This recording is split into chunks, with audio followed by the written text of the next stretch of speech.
Dans la pure tradition du style classique, le château de la Grange traverse les périodes de l'histoire à sa manière.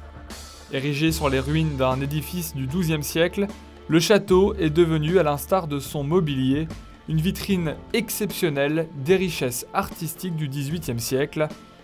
Parfois comparé à un hôtel particulier parisien, la Grange est habitée par les descendants successifs du marquis de Fouquet, le lointain neveu du surintendant des finances de Louis XIV.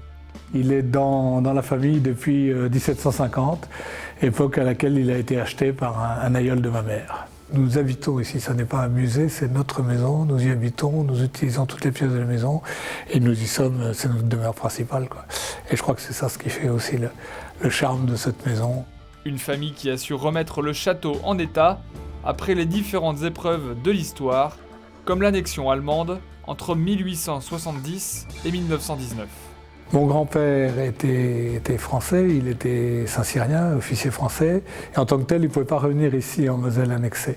Donc en 1912, il revend la Grange, ou il vend la Grange plus exactement, et il rachète la Grange en 1919 après la guerre. Mis à mal par la Deuxième Guerre mondiale, le château renaît et présente quelques pièces uniques, comme le Salon Rouge,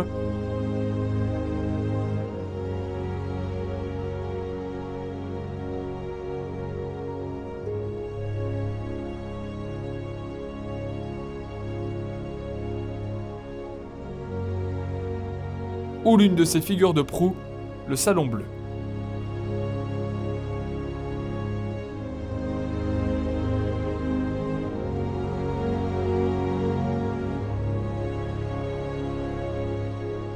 Le mobilier d'époque, Louis XV, Louis XVI, parfois Empire, a vu défiler quelques grands noms, comme le général de Gaulle, le général Giraud, gouverneur de Metz, George V, ancien roi d'Angleterre, et d'autres qui ont forgé sa légende. On dit que Casanova est venu ici dans des temps plus reculés, le maréchal de Belle-Île, etc. Mais nous n'avons jamais eu la visite d'un roi de France. Avec ou sans Casanova, la grande demeure édifiée par Robert de Cotte, architecte de la chapelle du château de Versailles, figure sans nul doute parmi les plus beaux châteaux de Lorraine.